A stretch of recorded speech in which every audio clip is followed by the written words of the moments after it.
Bonsoir à tous. À la une de ce journal, la réponse musclée du chef de l'État au mouvement sécessionniste anglophone.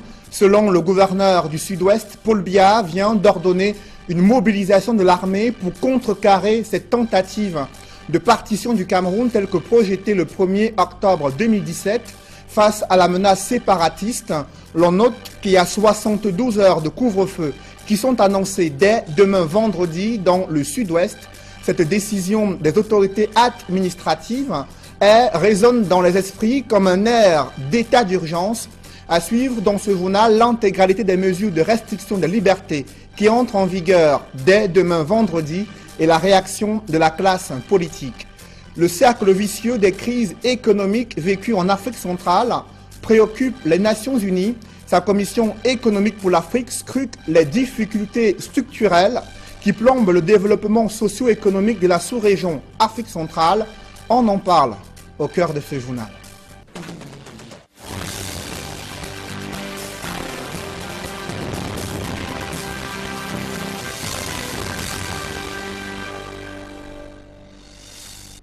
Merci de suivre cette édition complète de l'information sur Equinox Télévision.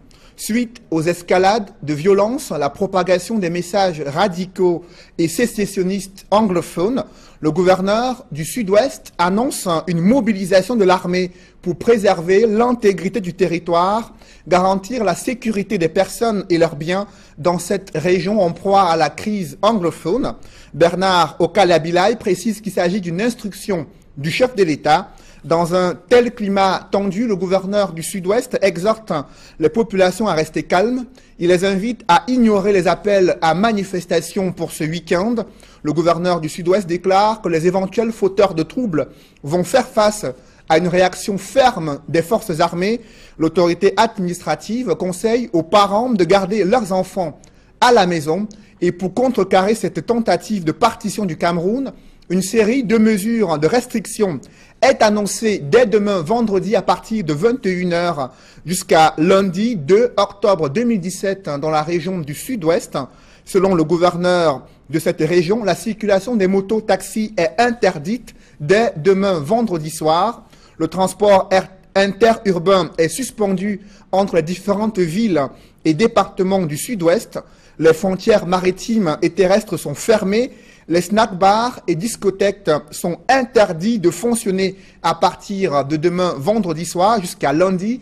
Toutes les activités économiques portuaires et de pêche sont suspendues. Le gouverneur interdit les rassemblements de plus de 4 personnes dans les lieux publics dès demain vendredi soir. Et toutes ces mesures de restriction entrent en vigueur dès demain vendredi à partir de 21 h et sont en vigueur jusqu'à lundi 2 octobre 2017 dans la région du Sud-Ouest. C'est un communiqué signé du gouverneur de cette région. Au regard de la tournure radicale de la crise anglophone, la réaction musclée des pouvoirs publics est-elle appropriée pour apaiser les tensions dans les régions du Nord-Ouest et du Sud-Ouest? Le docteur Adamou Ndamjoya estime que cette utilisation de la force disproportionnée ne va pas arranger la situation. Le président de l'UDC pense qu'il faut privilégier le dialogue en vue de préserver l'avenir sociopolitique du Cameroun. Évocation dans ce reportage de Joël Essengue et Guy Zogo. À l'Union démocratique du Cameroun, UDC, la situation préoccupante consécutive à la crise anglophone qui a conduit aux événements du 22 septembre dernier est regrettable, selon le président de ce parti. Tout patriote, tout républicain, tout Camerounais qui aime son pays, on peut être malheureux, très malheureux, d'avoir à faire face à de tels événements, de voir que les fils et les filles de notre pays connaissent des confrontations violentes avec des victimes. C'est très malheureux. Loin cependant de la posture qui consiste à accabler, l'UDC appelle à s'interroger sur le pourquoi de cette situation. Ce qui est préoccupation, ce qui doit être notre préoccupation, ce n'est pas pleurer ou accuser ou crier, c'est se demander pourquoi est-ce que nous en sommes arrivés là. Aussi, du point de vue de ce parti, les causes de l'échec actuel sont connues. Nous en sommes arrivés parce que dans le fond, il y a eu des lectures diverses en ce qui concerne la vie de notre pays. Ces lectures qui n'ont pas amené des générations depuis l'indépendance à imiter les pères fondateurs qui avaient cru à nos particularités, qui avaient cru à nos diversités. De la sorte, selon le président de l'UDC, il n'y a qu'à suivre les pas des pères fondateurs. Non seulement les pères fondateurs ont donné les bases juridiques du pays. Ces bases juridiques qui ont abouti à la naissance de la fédération, la République fédérale du Cameroun.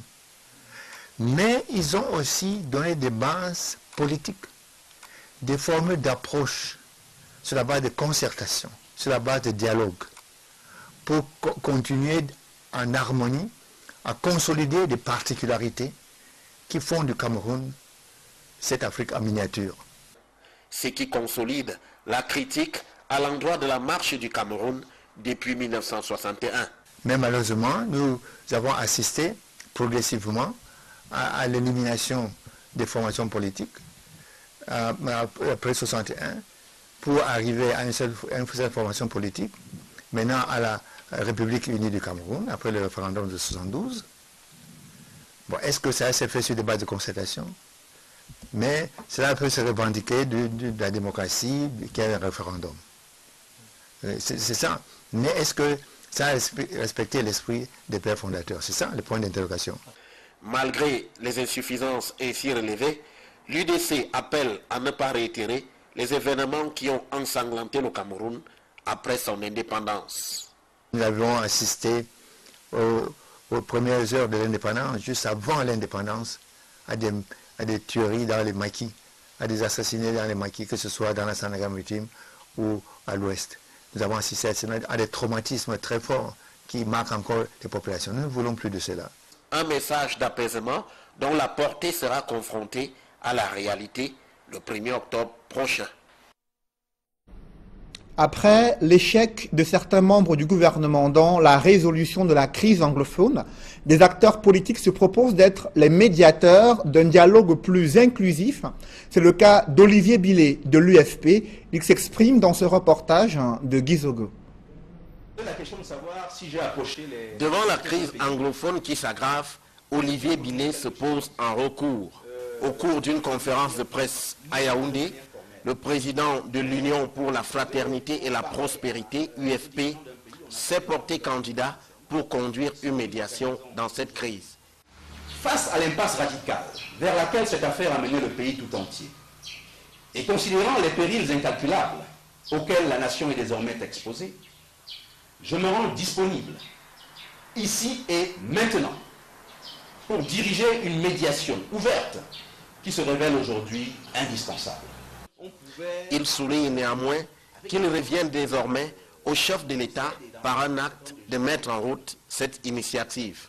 Le président de la République doit prendre un décret de mise en place de cette commission-là, de médiation. Parce qu'au point où nous sommes rendus, je ne vois personne aborder la question sous l'angle de la médiation. Et c'est la raison pour laquelle j'ai décidé de me rendre disponible. Je ne me suis pas porté candidat, je préfère l'expression se rendre disponible pour le pays afin de conduire cette médiation. En attendant, le président de l'UFP a déjà sa feuille de route constituée de points précis à dérouler. Il s'agit tout simplement de mettre en œuvre le programme de médiation en 5 points ci-après. 1. Constituer la totalité de l'équipe de médiation en désignant les autres membres de cette commission. 2. Préparer et organiser le grand dialogue national. 3. Organiser une consultation populaire sous la forme d'un référendum sur le thème de la forme de l'État désiré par le peuple du Cameroun issu de la partie anglophone. 4. Établir les modalités de mise en application des différentes résolutions prises sous la houlette du comité de médiation. 5. Enfin, organiser des activités de réjouissance populaire et nationale, y compris des prières d'action de grâce à l'Éternel, après la mise en œuvre de l'ensemble des résolutions et modalités du vivre ensemble, ainsi décidées par les Camerounais des deux rives du Mungo. Le président de l'UFP souligne néanmoins, pour le regretter, la sortie de l'Assemblée nationale qui, à son sens, a adopté un ton belliciste. J'ai été étonné du ton de ce communiqué. J'ai été étonné des relents bellicistes et des relents, je dirais, anti-dialogue finalement, qui ressortaient de ce communiqué. Il me semble que le temps ne peut pas être à des propos qui sont des propos de stigmatisation, à des propos d'invective, à des propos de provocation, de part et d'autre d'ailleurs. Cette initiative de l'UFP rejoint celle de Cabral Libye, l'initiateur du mouvement 11 millions d'inscrits qui s'est aussi porté candidat via Internet à conduire une telle mission de bons offices dans le nord-ouest et le sud-ouest. Que Dieu bénisse et relève le Cameroun. Pendant ce temps, rien n'a été décidé sur le sort des personnes encore incarcérées dans le cadre de la crise anglophone. Mancho BBC, l'un des leaders de cette contestation anglophone, et d'autres co-accusés étaient au tribunal militaire ce jeudi à Yaoundé. L'audience a été perturbée par le malaise d'un avocat de la partie civile et l'affaire a été ajournée au 26 octobre pour composition régulière du tribunal. Alors que les internautes camerounais se plaignent de la qualité de la connexion Internet, certains soupçonnent le gouvernement d'avoir l'intention de procéder à une nouvelle coupure de la connexion Internet dans les régions du Nord-Ouest et du Sud-Ouest. Le ministre des Postes et Télécommunications dément ces allégations. Minette Liban-Likem dénonce des manipulations et dérives auxquelles se livrent les usagers des réseaux sociaux en toute irresponsabilité. Une autre affaire qui continue de cristalliser l'attention de l'opinion nationale, c'est le procès qui oppose les victimes de la catastrophe ferroviaire d'Ezeka à la société Camrail, pénalement responsable de ce drame. L'audience correctionnelle s'est tenue ce jeudi matin au tribunal situé à Ezeka. L'ancien directeur général de Camrail, Vandenbonne Didier, et 12 autres personnes sont poursuivis pour activités dangereuses, homicides et blessures involontaires. Selon un collectif d'avocats des victimes, les débats vont s'ouvrir le 11 octobre 2017, date de la prochaine audience. Une série noire de viols sur mineurs défraie la chronique. Dans le 5e arrondissement de Douala, des jeunes garçons sont victimes d'abus sexuels depuis plusieurs mois et le parent de l'une des victimes a choisi de briser le silence et surmonter les menaces pour porter plainte contre le présumé auteur de ces actes. Farel Bounia et Étienne Pascal Azégué. Au micro que la mère du petit Alain Magloire a souhaité se confier à l'équipe de reportage d'Equinox Radio et Télévision. Elle qui soutient Mordicus que son fils a été agressé sexuellement par un certain Junior qui sera âgé de 20 ans et habiterait le quartier Bépanda 54 Escalier. Dans la nuit de dimanche, j'ai été interpellée à la maison. C'est ma nourrice qui m'appelle, celle qui avait l'enfant qui m'appelle et me dit demain matin à 6h il faut venir à la maison. Quand je dis mais qu'est-ce qu'il y a, elle me dit que l'enfant qui a un certain Junior au quartier qui a violé l'enfant par derrière. J'ai appelé deux de mes amis qui sont allés dans la maison de Junior là. C'est là où on lui pose la question de savoir si ce qu'on dit est vrai. Il dit que lui c'est vrai, on dit que tu as fait ça combien d'enfants. Il a cité le nom des 3 enfants comme nous étions 3 parents. Passé cette étape d'alerte, Dédi, qui est le petit nom de la mère de la victime, s'est par la suite rapproché des services sanitaires pour s'enquérir de l'état de santé de son fils. Quand nous sommes arrivés à l'hôpital de Dédou, il y a une dame qui nous a reçu, elle a consulté mon fils, elle a dit réellement l'enfant a été violé, mais la nuque de l'enfant est légèrement ouverte. La dame demande à l'enfant, il faut faire ça quand? Il dit qu'il avait fait ça un mercredi quand il était rentré de classe et samedi. On nous a demandé de venir le lendemain faire le test de VIH. Si l'enfant n'a pas été infecté, je suis venue le lendemain faire le test de VIH.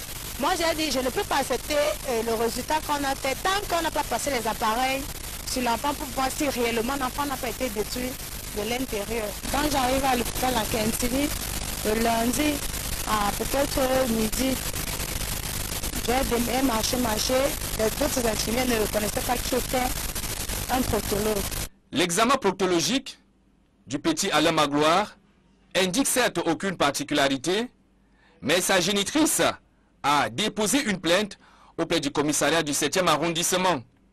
Le présumé violeur, qui ne serait pas son premier forfait, dit avoir été initié dans une église à Belabo dans la région de l'Est Cameroun, d'après la mère de la victime. Le dit Junior déclare qu'il est dans une église. C'est à l'église que on a commencé à lui faire ça. Que celui qui lui a fait ça sort d'une église, faisait la chorale ensemble. C'est là où celui-là a commencé à lui faire ça. Il a donné le nom du gars où il a parlé d'un certain Arnold à Belabo. C'est là où lui il a pris goût qui est en train de faire ça sur les enfants. Les informations recoupées auprès du commissariat du 7e arrondissement de Douala vont nous révéler que Junior, le présumé violeur, a été déféré au parquet de Ndokoti, où l'affaire va certainement suivre son cours. Vous n'avez peut-être pas oublié ce proviseur du lycée bilingue de Fumbane, poignardé à mort durant une agression dans sa résidence, alors que les mobiles de ce crime sont flous. Des moyens scientifiques et même mystiques sont mobilisés pour retrouver les meurtriers et les commanditaires de cet acte odieux et barbare. Autorités administratives et traditionnelles ont pris cet engagement ce jour à Fumbane. Mama Soufor, Dallas Kiana et Jean-Paul Chougnat. Quelques jours après le meurtre du proviseur Charles Etoundi, le sous-préfet de Fumbane vient présenter les condoléances de l'autorité publique et apaiser la douleur de la famille éducative du lycée bilingue de la localité, encore sous le choc. Je suis venu aussi vous dire, n'est-ce pas, que tout sera mis en œuvre pour retrouver ceux qui ont perpétré ces crimes abominables pour qu'ils répondent de leurs actes. En plus des enquêtes scientifiques en cours, Michael Tenemo met à contribution les détenteurs du pouvoir mystique dans la recherche des coupables de l'assassinat du défunt proviseur. J'ai demandé au chef ici présent d'user de nos procédés, de nos technologies mystiques positives pour que ceux qui ont perpétré, n'est-ce pas, ces crimes odieux puissent, n'est-ce pas, répondre de leurs actes. Interpellés dans cette chasse aux meurtriers du proviseur Charles Etoundi, notables et chefs traditionnels du coin promettent de jouer le jeu. C'est pas un pasteur, c'est pas un proviseur, c'est pas un prêtre qui doit être assassiné. Parce que c'est les gens qui sont chargés de convoyer les intelligences. Comme l'a dit le sous-préfet, nous ferons ce qui est de notre possibilité pour pouvoir mettre la main sur ces malfrats. Et pour taire la polémique sur les mobiles de ce maître qui serait lié aux origines de ce défunt chef d'établissement, les notables et patriarches de Kunga, à la suite du sultan de Bamoun, rejettent la thèse d'un assassinat tribaliste. Le proviseur était un Camerounais. Il est mort, comme nous le disons dans l'armée, sur le champ de bataille. Restons sereins, restons courageux. Face à une famille éducative, tout apeurée dans toute la ville, le sous-préfet Michael Tenemo réaffirme la primauté de l'État dans la sécurité des citoyens. Ne pensez pas, n'est-ce pas, que vous avez été abandonné. Non. Vraiment, j'ai eu dit hier, n'est-ce pas, que certains enseignants projetteraient une marche aujourd'hui. Non, vraiment, ce n'est pas nécessaire. Dans la mesure où l'État ne vous a jamais abandonné. Et il continuera, n'est-ce pas, à tout faire, n'est-ce pas, pour assurer votre sécurité. Enseignants et élèves du lycée bilingue Ibrahim Bombodjoya de Fumbane attendent vivement que toute la lumière soit faite sur le meurtre de leur proviseur. En plus des agressions mortelles, des réseaux d'arnaques gravitent autour des palais de justice au Cameroun. 2 individus ont usurpé le titre d'avocat pour extorquer une somme de 80 millions de francs CFA à une victime dans la capitale économique. Des vrais avocats crient au scandale et tentent d'édifier les usagers sur les méthodes pour reconnaître l'ivresse, pour reconnaître le bon gré de l'ivresse. Reportage avec Gladys Sidier. La profession d'avocat est de plus en plus gangrénée par des imposteurs, des sans-foi ni loi qui recrutent leurs victimes à l'entrée des tribunaux. La dernière victime en date dans la ville de Douala s'est fait estorquer plusieurs millions de francs CFA. Les faux avocats en stage dans un cabinet de sources policières utilisaient des documents appartenant à un avocat inscrit au barreau du Cameroun. Il était donc difficile pour la victime de les démasquer. La personne qui a dépensé 80 millions a été trop naïf. Parce que vous rencontrez quelqu'un au bord de la route, vous commencez à parler, n'est-ce pas, d'une affaire de tel ambigu, sans, n'est-ce pas, chercher à savoir qui est la personne à qui vous parlez. Vous devez d'abord aller vérifier là où se trouve son cabinet. Parce que c'est sûr qu'il échange des documents. Ou bien pour demander aux autres avocats que est-ce que telle personne, parce que souvent c'est mal d'aller parler de justice, pour demander à telle ou telle personne est-ce que telle personne est avocat ou pas. Vous pouvez bien vérifier. On a des tableaux. Et ces tableaux se trouvent récemment dans le bureau, dans les cabinets de certains avocats. De l'avis de l'avocat, plusieurs signes peuvent tout de même permettre de distinguer un homme de loi confirmé d'un imposteur. Et donc, lorsque vous constatez que le cachet d'ivoire de son nom, vous devez chercher à savoir ben pourquoi. Je vois le nom de son cachet, on avait écrit Maître Achou. Mais le soir, j'ai parlé avec M. Babila, et ça veut dire que donc il ne va pas. Comme ça, il y a des escrocs dans tous les métiers. Il y a des usurpateurs électriques dans tous les métiers. Mais c'est à vous, le client, n'est-ce pas, de vérifier que la personne à qui, n'est-ce pas, vous avez affaire. N'est-ce pas, et c'est nous avec qui vous voulez vraiment traiter. Nos clients viennent, n'est-ce pas, par les recommandations de notre client. C'est-à-dire que le client vous recommande que vous voyez tel avocat pour le voir, vous donne son adresse. Vous venez vous vérifier là où il est et vous donne sa carte de visite. Mais si vous ne faites pas ça, vous commencez à engager rapidement sans vérifier, ça veut dire qu'il y a une complice qui vous ont trompé. Parce que je ne vois pas comment quelqu'un vous trouve quelqu'un en route. Il n'a pas de bureau et vous commencez à traiter avec la personne. Les autorités compétentes sont aussi invitées à filtrer les entrées des tribunaux, lieu où s'établit très souvent le premier contact entre les victimes et leurs bourreaux. Je vous le disais en titre, le cercle vicieux des crises économiques vécues en Afrique centrale préoccupe les Nations Unies. Sa commission économique pour l'Afrique scrute les difficultés qui plombent le développement industriel de la sous-région Afrique centrale. Un comité intergouvernemental d'experts est réuni à Douala depuis quelques jours pour élaborer des réformes structurelles en vue de diversifier les économies de la sous-région. Des précisions avec Innocent Abega et Sylvestre Hippolyte Zangao. Dépendant des revenus du pétrole, pour la plupart d'entre eux, les pays de l'Afrique centrale, depuis l'instabilité et la chute du prix du baril, ont du mal à maintenir leurs économies dans la croissance. Une situation qui, selon des experts du Centre des données de l'ONU, doit vite trouver des solutions palliatives. Il faut casser cette dépendance dans le secteur pétrolier et créer une économie à base large. Il faut créer des industries qui feraient plus de participation, notamment les industries manufacturières. Elles sont connues dans le monde à avoir un potentiel à créer beaucoup plus d'emplois décents qui emploient le maximum parce qu'elles sont moins intensives en capital mais plus intensives en facteur travail. Et donc ça permet de générer des emplois décents pour la majorité de la population. Contrairement au secteur extractif qui demande peu de facteurs travail mais plus de capital. La récession économique se dessinant pour ces pays de l'Afrique centrale, leurs restrictions dans des programmes d'ajustement structurel étaient évidentes. Vous savez que pour un pays, pour qu'il continue de croître, il faut qu'il continue de donner confiance, n'est-ce pas? Un pays qui est en perpétuelle récession n'attire pas les investisseurs. Un pays qui connaît des déséquilibres tels que l'inflation et tout ça n'attire pas les investisseurs. Donc il faut une certaine stabilisation macroéconomique. D'où l'objectif de ces programmes d'ajustement. C'est nécessaire pour le court terme, mais ces pays eux-mêmes se sont engagés dans le long terme à poursuivre une diversification intensive dont je parlais tantôt. Diversification de l'économie dans le sens de ne plus être complètement dépendant de ces secteurs extractifs. Il est donc impératif pour ces pays de l'Afrique centrale d'accélérer le changement de la structure de leurs économies afin de booster la croissance. Comment attirer les investisseurs en Afrique centrale, une sous-région où l'intégration économique n'est pas garantie, où la question des infrastructures routières se pose avec acuité? On en parle en deuxième partie de ce journal avec un expert des Nations Unies sur ces questions infrastructurelles. Dans le reste de l'actualité, des réfugiés nigérians installés au Cameroun depuis le mois de juin dernier viennent de recevoir des produits de première nécessité de la part du vice-gouverneur de l'un des États nigérians, également de l'ambassadeur du Nigeria au Cameroun. Ils ont été invités à retourner sur leur terre en raison de l'accalmie qui règne en relatif à la lutte contre la secte terroriste. Des précisions avec Mitterrand Dam et Julienne Berthe-Bissaï.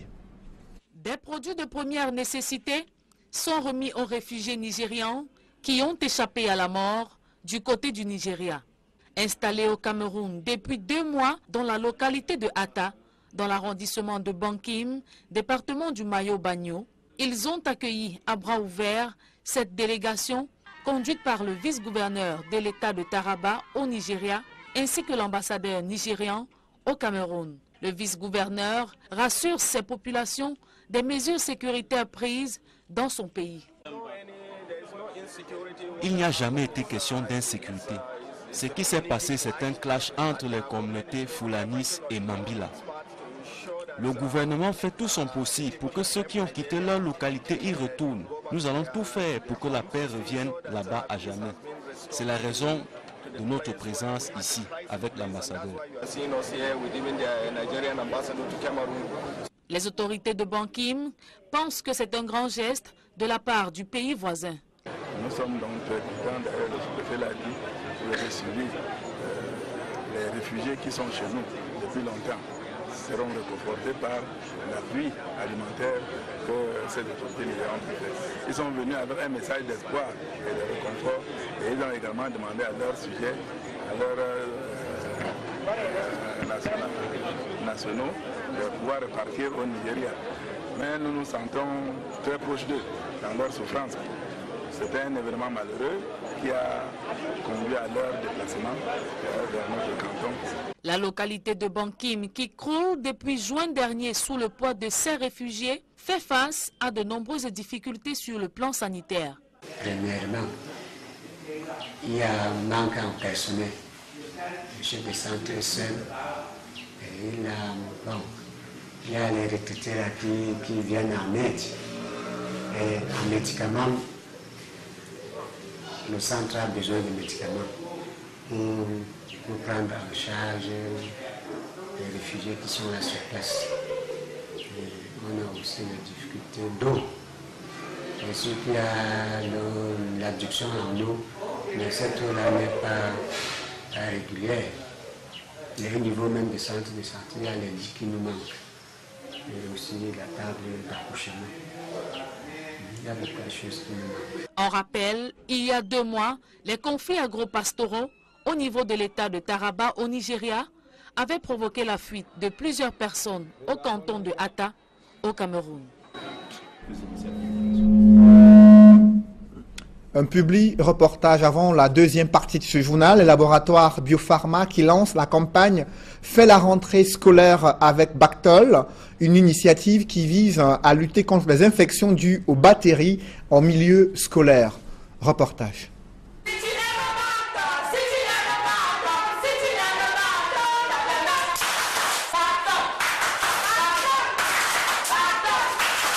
Et c'est parti pour une rentrée scolaire sans bactéries avec le savon Bactol. Fabriqué par les laboratoires Biopharma, entreprise leader spécialisée dans le cosmétique, le savon Bactol, principale arme de lutte contre les microbes, a été présenté dans les différents établissements scolaires de la ville de Douala dans le cadre de la campagne Faites ta rentrée avec Bactol.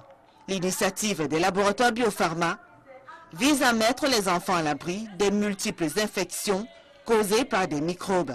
Nous savons que la rentrée scolaire est généralement une période assez déterminante pour nos petits écoliers, car c'est le moment pour eux de prendre le meilleur des cas possibles afin d'espérer une fin d'année en beauté. C'est malheureusement la période propice aux infections dues au contact des microbes dans des lieux tels que la cour de récréation, les cantines, les toilettes et bien d'autres. Donc, conscient de ces risques-là, nous avons décidé de mettre sur pied la campagne Faites ta rentrée avec Bactol. C'est une action qui consiste à éduquer, à sensibiliser les enfants sur les bons gestes à observer afin de rester à l'abri des microbes et des maladies. La grande équipe des laboratoires Biopharma s'est déployée dans les salles de classe, également dans les cours de récréation, pour sensibiliser les tout-petits sur les gestes à adopter et surtout comment se laver les mains et éliminer tous les microbes avec le savon Bactol. C'est ça qu'on appelle le savon Bactol de laboratoire Biopharma. Pourquoi on dit que c'est un savon antiseptique? Parce que ça tue les microbes sur les... Quand tu te lèves le matin, tu laves d'abord les mains. Quand tu as fini de laver les mains, tu te laves aussi avec le savon Bactol. Quand tu veux manger, tu laves les mains avec le savon Bactol. Quand tu as fini de manger, tu laves aussi les mains avec le savon Bactol. Dès qu'on a fini aux toilettes aussi, on lave les mains. Ici c'est Bactol, mais c'est en gel. La différence c'est quoi? Le savon Bactol, si on lave, on utilise l'eau. Mais ici on n'a pas besoin d'eau. Le son qui visiblement n'est pas tombé dans les oreilles des sourds. Les parents d'élèves et enseignants, eux aussi, n'ont pas hésité à se prêter au jeu. Ces derniers saluent cette opération des laboratoires Biopharma. Ça permet en sorte que nous ayons moins d'élèves absents. Quand les enfants ne se lavent pas les mains, ils attrapent les maladies. Et quand ils ont les maladies, ils restent à la maison. Donc nous honorons cette initiative de Biopharma et surtout avec son savon Bactol. Biopharma est en train de mener une action vraiment citoyenne, une action humanitaire qui n'a pas de prix. Nous exhortons fortement Biopharma à continuer sur cette lancée. Déterminés à relever le défi zéro bactérie en milieu scolaire, les laboratoires Biopharma comptent s'étendre dans bien d'autres établissements scolaires afin de garantir aux élèves des conditions d'études optimales dans un environnement sain et encore sain. Nous invitons tous les responsables d'école et les directeurs qui nous regardent en ce moment, qui seront intéressés par cette action, à bien vouloir nous contacter à l'adresse qui s'affiche au bas de l'écran, car nous restons ouverts pour la continuation de ce projet.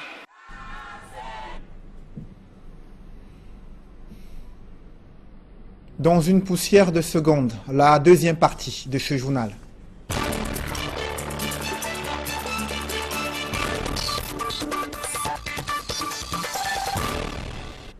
Je reçois sur ce plateau un expert des Nations Unies sur les questions infrastructurelles, Kidani Chetima. Bonsoir. Bonsoir.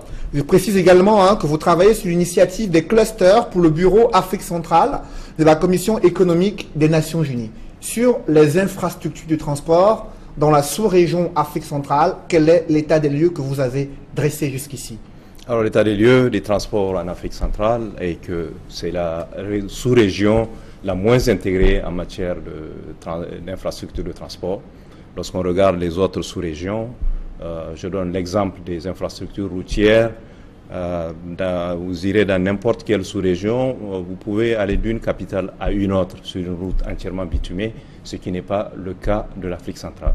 Lorsqu'on veut aller de Yaoundé à Brazzaville, eh bien, on n'a pas une route digne du nom qui nous amène à la capitale de ce pays voisin. Donc en clair, les différentes capitales des 6 pays de la CEMAC ne sont pas reliées par un réseau routier de qualité, selon vous? En effet, nous regardons au-delà même de la CEMAC, considérons la CEAC, où nous avons 11 États membres. En réalité, les seules liaisons qui existent vraiment en route entièrement bitumée, c'est entre Kigali et Bujumbura, entre Yaoundé et Libreville, Yaoundé et Bata, et bientôt Yaoundé-N'Djamena. Autrement, toutes les autres capitales, pour aller l'une d'entre elles à l'autre, eh bien, vous avez des tronçons qui ne sont pas bitumés ou alors des tronçons bitumés en très mauvais état. Alors, quand vous regardez, vous observez la stratégie de développement de la CEAC, comment appréciez-vous la place accordée aux infrastructures de transport? Pour la CEAC et également pour les États, tous sont conscients de l'importance des infrastructures de transport. On ne peut pas se développer sans infrastructures de transport. On ne va pas faire des infrastructures de transport pour le plaisir, mais lorsque, par exemple, dans cette situation actuelle où nous discutons de transformation structurelle, on ne peut pas la faire, c'est un prérequis pour la transformation structurelle. Et il y a des initiatives qui sont lancées depuis 2004, lorsque les chefs des 11 États membres de la CEAC s'étaient réunis, ici même à Douala, pour décider de mettre en place un programme qui s'appelle Plan directeur consensuel des transports en Afrique centrale. Et le premier objectif de ce plan était de relier toutes les 11 capitales des États membres par une route entièrement bitumée à l'horizon 2010. Alors nous sommes aujourd'hui en 2017. Quelle est l'évaluation que vous faites de ce programme? Alors la première évaluation que nous avions faite, c'était en 2010, à l'échéance de l'horizon fixé par les chefs d'État. Lorsque vous mettez tous les tronçons en bitume existants, nous n'étions qu'à moins de 51%. Seuls 51% de l'ensemble des tronçons routiers sont entièrement bitumés. Aujourd'hui, nous ne sommes pas à plus de 60% de la totalité des liaisons intercapitales qui soient entièrement bitumées. Quelles sont les causes de ce retard dans les objectifs assignés dans le cadre de ce programme? C'est la mise en œuvre, parce qu'en général, nos chefs d'État s'engagent, prennent des engagements fermes, mais c'est à chaque État de mettre en œuvre cet engagement-là. Et malheureusement, il y a, pour certains pays, pour des raisons sécuritaires, pour d'autres qui ne considèrent pas tout à fait les infrastructures de transport comme priorité, ont d'autres agendas et n'arrivent pas à mettre en œuvre cet engagement pris par les chefs d'État. Tijani Chetima, vous avez cité la menace sécuritaire. Elle se vit sur le corridor Douala-N'Djamena-Bangui. Comment elle impacte sur les infrastructures de transport, sur la circulation des biens et des personnes dans la sous-région? Oui, justement, le problème qui se pose en Afrique centrale, généralement en dehors de la sécurité, c'est la libre circulation des personnes et des biens. Par l'absence des infrastructures de transport, mais même lorsqu'elles existent, par exemple, comme vous le dites si bien, entre Douala et Bangui, Douala et N'Djamena, il y a ce que nous appelons les barrières non tarifaires, qui sont un coût énorme pour le transport des marchandises. Et cette question sécuritaire nous amène à retarder davantage le temps de transport, à allonger le temps de transport. C'est normal. Nous militons à la CEA pour la levée des barrières non tarifaires, mais ici, lorsqu'on vous pose le problème de la sécurité, vous pouvez voir des barrières à tous les 50 km pour vérifier le contenu des cargaisons. Mais les transporteurs routiers estiment qu'il y a d'autres tracasseries qui viennent se greffer aux contrôles jugés normaux concernant la sécurité. Bien entendu. Souvent, c'est un prétexte pour retarder, et ensuite, vous savez ce que c'est, lorsqu'il y a une barrière de contrôle, en général, ça se termine, disons-le clairement, par un échange de monnaie. Et malheureusement, les transporteurs se plaignent du fait qu'ils ont les papiers nécessaires, leur cargaison n'a rien d'illicite dedans, mais pour gagner du temps, ils sont obligés de payer des tarifs qui ne sont pas du tout officiels. Et ce problème-là, on le rencontre sur le corridor Douala-N'Djamena, Douala-Bangui. Alors, est-ce que les pays membres de la CEAC ont les moyens financiers pour pouvoir justement réaliser ces projets infrastructurels transnationaux pour relier les différentes capitales? Absolument. L'Afrique centrale est une région immensément riche. Lorsqu'on va en Afrique de l'Ouest, qui a réalisé cet objectif-là depuis des dizaines d'années, sans exagérer, au moins 20 ans, que dans l'espace CEDEAO, on peut aller d'une capitale à une autre sur une route entièrement bitumée. Et l'Afrique centrale est composée de pays suffisamment riches pour réaliser ces infrastructures qu'on peut considérer comme des infrastructures de base aujourd'hui pour le développement de la sous-région. Justement, quel est l'enjeu de développer et moderniser les infrastructures de transport lorsqu'on veut opérer une transformation structurelle des économies en Afrique centrale? Alors, la transformation structurelle telle que nous la définissons, c'est de passer d'une situation où il y a une faible addition de valeur pour des activités qui ont une valeur ajoutée plus importante. Pour réaliser ça, nous pensons à l'industrialisation et particulièrement dans le domaine manufacturier. Cela veut dire qu'il y a des zones où nous allons produire, nous allons transformer. Et il faut bien accéder à ces zones-là pour pouvoir produire, mais également partir de ces zones-là pour exporter les productions. Les infrastructures de transport, dans ce cas, ont un rôle très très important et un rôle qu'on ne peut pas négliger. Alors la crise économique, vous le savez, touche de plein fouet l'Afrique centrale. Certains pays ont conclu des programmes de redressement économique avec le FMI. Dans un tel contexte, pensez-vous que la priorité pourra toujours être accordée au développement des infrastructures de transport avec ces difficultés financières que traversent plusieurs pays d'Afrique centrale? Oui, pour se sortir de ce cercle-là, dans tous les cas, nous sommes obligés de produire, d'exporter et gagner des devises.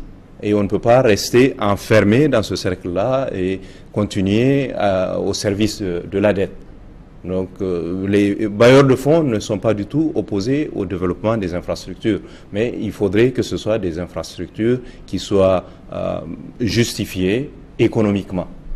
Et nous avons la possibilité, effectivement, de prouver que la plupart des infrastructures de transport, il faut les penser dans l'optique de corridors de développement. Maintenant, on ne développe plus les infrastructures de manière isolée. Justement, vous parlez de corridors de développement. Quel type d'infrastructure de transport faut-il aménager dans la CEAC? On voit des autoroutes du côté de l'Afrique de l'Ouest. On voit des TGV qui permettent de relier des capitales en Afrique de l'Est. Dans la zone CEAC, quel type d'infrastructure de transport faut-il pour justement avancer vers cette transformation structurelle? Alors, il faudrait privilégier la route déjà. C'est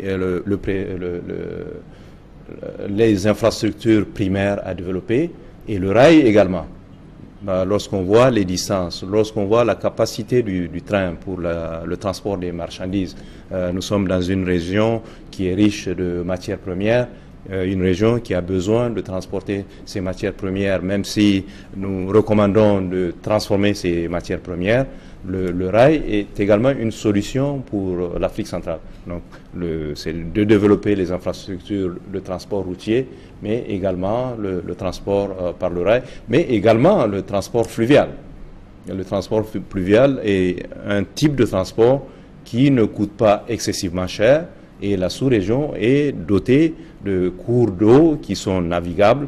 C'est une option à ne pas négliger en Afrique centrale. Il y a ce projet ferroviaire entre Ngaoundéré et N'Djamena qui permettra de relier le Cameroun et le Tchad. Ça fait de nombreuses années qu'on en parle. Les populations ont le sentiment que le gouvernement avance à pas de tortue. Quel est le regard de la Commission économique des Nations Unies pour l'Afrique sur ce type de projet?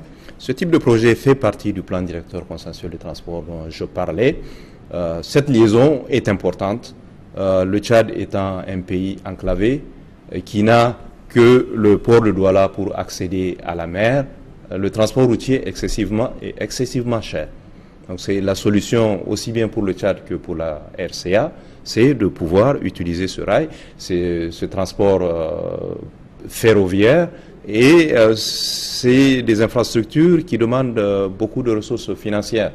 Donc les États en sont conscients et les États y travaillent. Le Tchad et le Cameroun y travaillent. Le problème majeur, c'est de pouvoir lever les fonds pour réaliser ces infrastructures.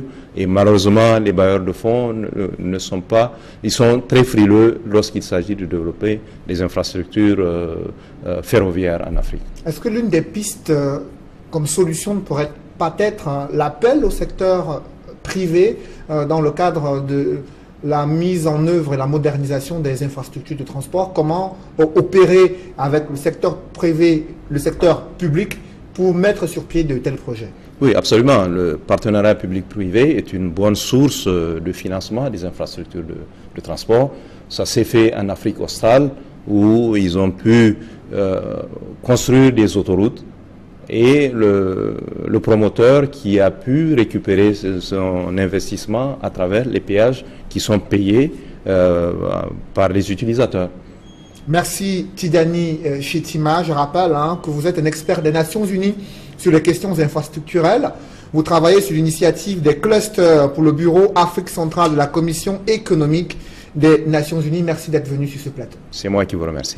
Mesdames, Messieurs, c'est la fin de ce journal. Merci de l'avoir suivi. Je vous invite à rester sur Equinox Télévision. Juste après ce journal, l'émission Regard social, présentée par Éric Kouamouo. Bonne soirée sur Equinox Télévision.